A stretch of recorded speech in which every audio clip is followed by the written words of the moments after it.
Okay, तो आज मैं आप सबको क्लास 12 का जो है वो हिंदी पढ़ाने जा रहा हूँ।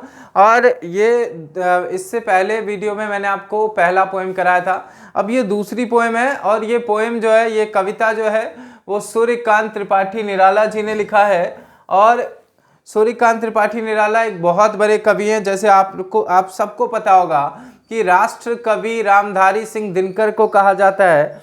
लेकिन अगर राष्ट्र कवि रामधारी सिंह दिनकर को कहा जाता है तो आपको ये भी पता होगा कि सूर्यकांत त्रिपाठी निराला हो, चाहे सुमित्रानंदन पंत हो या माखनलाल चतुर्वेदी हो, ये सब बहुत बड़े कवि हैं। और इनके बारे में हर किसी को हर क्लास में इनकी कविताएं आपको देखने को मिल जाएगी। तो बेसिकली निराला जो लिखते थे वो समाज में, परिवेश में जो दर्द है उन दर्द पे, उन वेदनाओं पे लिखते थे। किस तरह से महिलाएं जो है वो कष्ट उठा करके अपना जीवन यापन करती है, इनकी ही आप पत्थर तोड़ती महिलाओं पे कविता देख सकते हैं। तो इनका जन्म जो है वो बेसिकली जो है वो मेदिनीपुर जिले के महिखादल गांव में हुआ था, बंगाल में। ठीक है। और इनकी जो है बहुत सारी रचनाएं हैं। उन प्रमुख रचनाएं आप देख सकते हो, जैसे परिमल है, गीतिका है, अनामिका है, तुलसीदास है, कुकुरमुत्ता है, और अर्चना है, आराधना है, बेला है, गीत गुंज है। ये सारी इनकी प्रसिद्ध रचनाएं हैं। और ये हो गए कि जब आपको पूछेगा कि कवि के बारे में, ठीक है, तो जब कवि के बारे में पूछेगा तो उसमें जो है आपको ये याद रखना है कि उनका जन्म कहाँ पे हुआ था और किस ईस्वी में हुआ था। तो जन्म हुआ था 1898 में। 1898 में, देखिए 1898 में इनका जन्म हुआ था। और कहाँ पे हुआ था? बंगाल के मेदिनीपुर जिले में। और इनकी दो रचनाएं इसमें ली गई है। पहला जो है वो गीत गाने दो मुझे।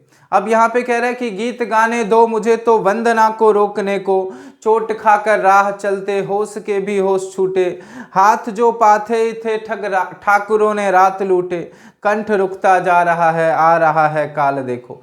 कह रहे गीत गाने दो मुझे तो वंदना को रोकने को, यानी कि जो व्यक्ति संघर्षपूर्ण काम करते हैं, अगर आपके लाइफ में, आपके जीवन में अगर संघर्ष नहीं है तो फिर जीवन जीने का कोई मजा ही नहीं है। इसलिए जीवन में संघर्ष का होना बहुत ही ज्यादा जरूरी है, क्योंकि जब तक आप चाहे जीवन में किसी भी मुकाम पे हो, अगर आप वहां पे भी स्ट्रगल कर रहे हो तो आप समझो कि आपकी विजय कभी ना कभी निश्चित है, कहीं ना कहीं निश्चित है। तो कह रहे कि गीत गाने दो मुझे तो वंदना को रोकने को, चोट खाकर राह चलते। अगर रास्ते में आप चल रहे हो, रास्ता चाहे मुश्किल है या आसान है, अगर आप चोट खा रहे हो, होश के भी होश छूटे, मतलब चोट इतने खा चुके हैं कि होश के भी होश छूट चुके हैं, हाथ जो पाथे थे ठग, यानी राहगीर जो चल रहे हैं, ठाकुरों ने रात लूटे, यानी इतनी ज़्यादा मेहनत है, इतनी ज़्यादा परेशानियाँ, और इन परेशानियों में जो है वो लोग आपको डिस्टर्ब करने के लिए आ जाए।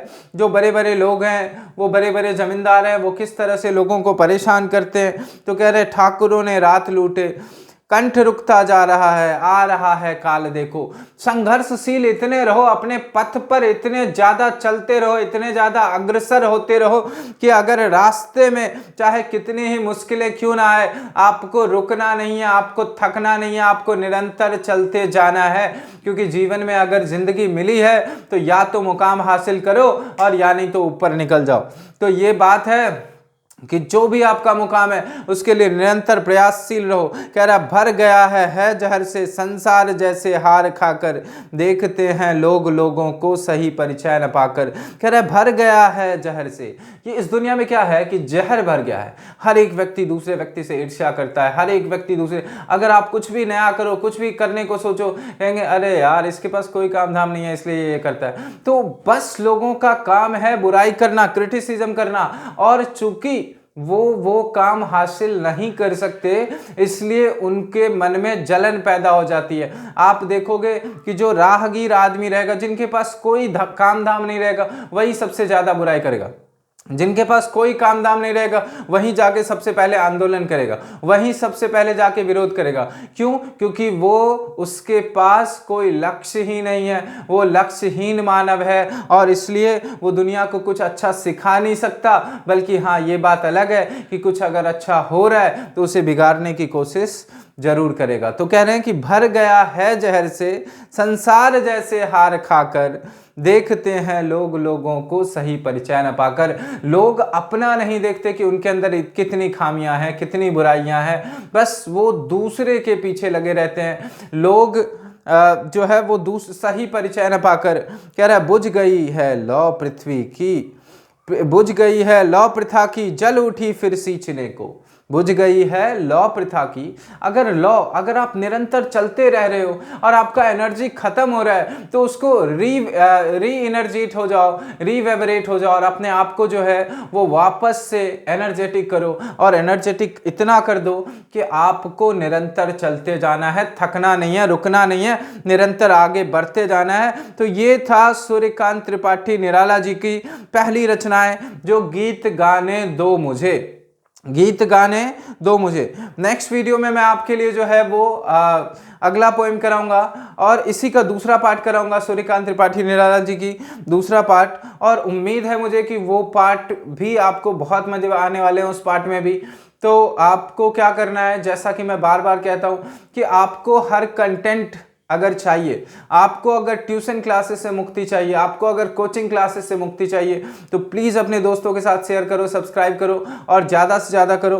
फिर देखो कि आपको हर सब्जेक्ट के लिए मैं ट्यूशन से मुक्ति दिला दूंगा। और ये भी है कि आपको समझ भी आना चाहिए, पसंद भी आना चाहिए कंटेंट, और वो सारी चीज़ें तब होगी जब आपके तरफ से भी मेरे लिए उतना ही उत्साह बरकरार रहेगा जितना कि मैं। और मैं एनर्जेटिक तब होऊंगा जब आपका प्यार मुझे देखने को मिलेगा, ऐसा लगेगा कि आप असल में चाहते हो कि मैं आपके लिए चीज़ें लाते रहूं, कंटिन्यू करते रहूं।